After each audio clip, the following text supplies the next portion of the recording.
question. Huge appeal there from Haddon. Haddon thinks he's nicked it. And they're all looking around. Now then, are they going to question this? Well, look as if Ponting wants to have a look. Well, I've got to say, Haddon seems totally convinced. Ponting's gone on Haddon's behaviour here, I think. What do you reckon, Heels? Yep, Haddon's in the gun. He is in the gun here. This is going to show up the fraternity as good or bad.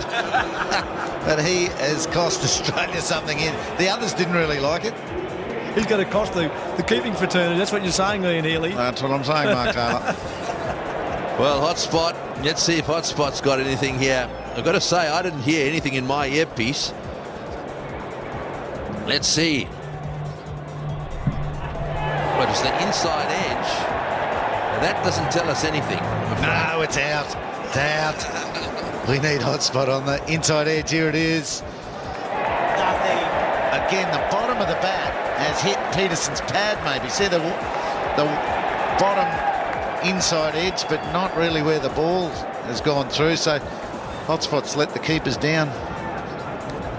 Let's have a look. No, I reckon he's missed it.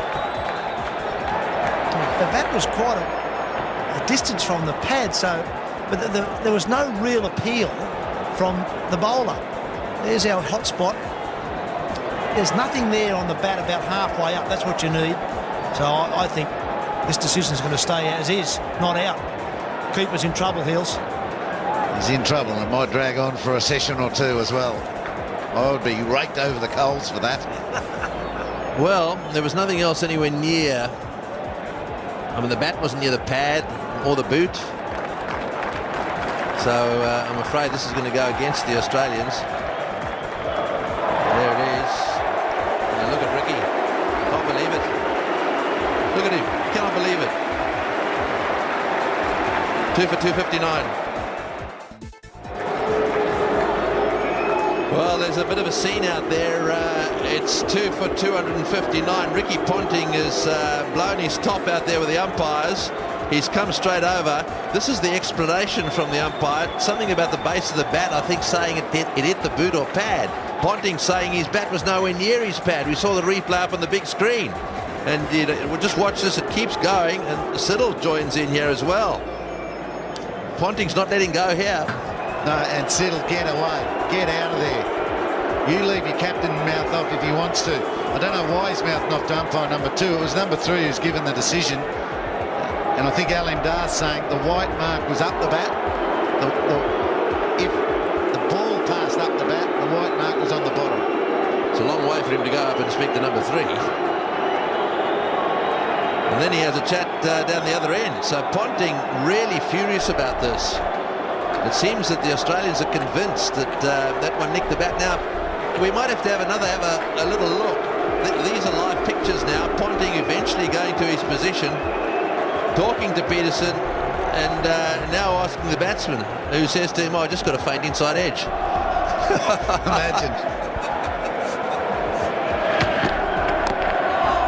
Oh, close to the stumps. Well, come on then. What do you guys think? Oh, he hits the stumps, and he's home. I mean, there was no bat anywhere near pad or foot. The only thing that was near that bat was the ball. Well, the other thing is the original. Look at the original appeal here. It's only really from Haddon behind who thinks it's out. There's nothing from the slip. Shane Watson's got his hand on his head. The bowler doesn't think so. The only noise was heard was from Brad Haddon. Now he's adamant there's an edge there. He's saying inside edge. Pietersen sort of shaking the head, but obviously Aleem Dar didn't hear anything. The bowler didn't hear anything, so he's given it not out. And then it goes upstairs, and the umpire said, "Well, there's nothing suggests to me that's out." I'm not really sure what the Australians are going on about. I think I saw Pietersen there saying, "Not sure." See, there's the Vodafone Hotspot again. There's nothing on the inside edge of the bat. There is something down near the toe, which might have been the bat tapping on the ground before the ball was bowled, but there's certainly nothing on the inside edge that suggests that Pietersen hit that ball.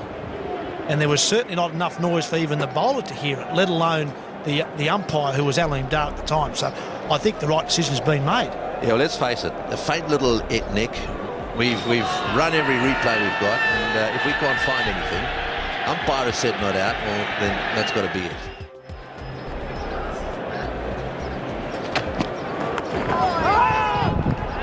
And let's face it, the third umpire, Maria Erasmus, went through everything. He had a look at all the angles of the hotspot. He had a look at all the angles on the super slow-mo, the close-ups.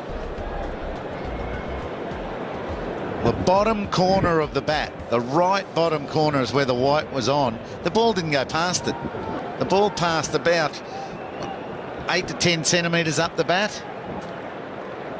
So there needed to be a white mark there somewhere, and that's what Aleem Dar was saying, I'd imagine, and that's what Kevin Pietersen was saying to Ricky Ponting. It passed up the top, not near my corner at all. The only time he hit the pad is when the bat came back.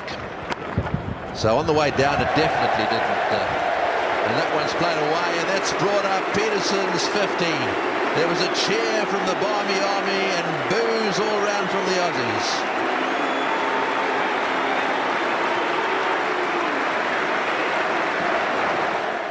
Decisions. We have a look at Snicko. Comes Snicko. Nothing at all. What's going to happen out of that event? It's not a matter whether Pietersen was out or not out. Is that Ricky Ponting's going to be in real strife? You cannot stand there and argue with umpires after decisions is given.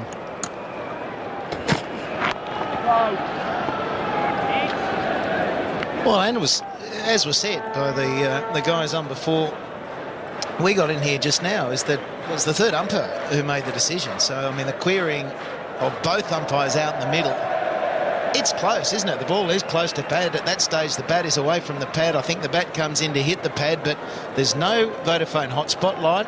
There's nothing indicating that.